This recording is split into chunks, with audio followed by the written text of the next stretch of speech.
Yang pertama adalah Haji Abdul Malik Karim Amrullah atau yang disingkat dengan Hamka. Buya Hamka adalah seorang ulama, sastrawan serta politikus asal Sumbar. Di dunia Islam tanah air, Buya Hamka adalah ulama yang sangat dihormati. Ia pernah memimpin Majelis Ulama Indonesia dan Muhammadiyah. Selain itu, meskipun belajar beroperasi otodidak dan tidak pernah menempuh pendidikan formal, Buya Hamka juga dikenal sebagai sastrawan tanah air yang banyak melahirkan karya-karya besar yang sampai saat ini masih dibaca.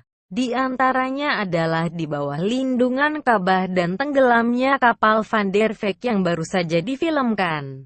Beliau dilahirkan di Nagari Sungai Batang, Tanjung Raya, Kabupaten Agam, Sumatera Barat, 17 Februari 1908 dan meninggal di Jakarta, 24 Juli 1981 pada umur 73 tahun.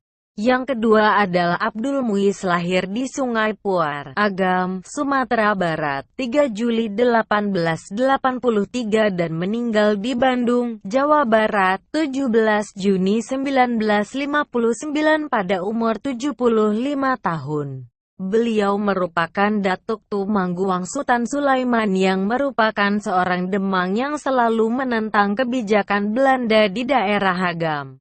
Yang ketiga adalah Adnan Kap Augani atau Aka Gani, merupakan pahlawan nasional Indonesia yang pernah menjabat sebagai Wakil Perdana Menteri, Menteri Kemakmuran, Menteri Perdagangan serta Menteri Pertanian.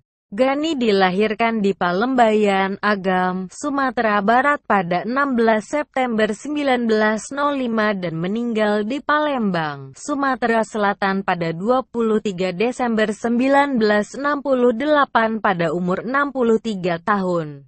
Yang keempat adalah nama pertama Agus Salim adalah Masudul Haq yang berarti pembela kebenaran. Beliau dilahirkan di Koto Gadang, Agam pada 8 Oktober 1884. Beliau merupakan anak dari Sultan Muhammad Salim dan Siti Zainab. Dalam masa perjuangannya, Agus Salim aktif di dunia jurnalistik di berbagai surat kabar. Selain itu, ia juga pernah memimpin Sarekat Islam. Kemampuan diplomatik dan politiknya membuat Agus Salim beberapa kali menjabat sebagai Menteri Luar Negeri.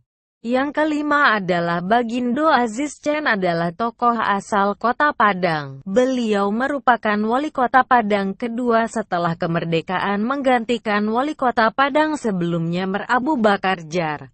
Beliau lahir di Padang pada 30 September 1910 dan meninggal pada usia 36 tahun. Untuk menghormati dan mengenang jasa serta perjuangan Bagindo Aziz Chen, maka di Kota Padang dibangun dua monumen untuknya. Pertama, monumen berbentuk kepalan tangan atau yang lebih dikenal sebagai Simpang Tinju di persimpangan Jalan Gajah Mada dan Jalan Joni Anwar. Monumen tersebut diresmikan oleh Wali Kota Padang Syahrul Wujud pada 19 Juli 1983. Monumen lainnya ada di Komplek Museum Aditya Warman.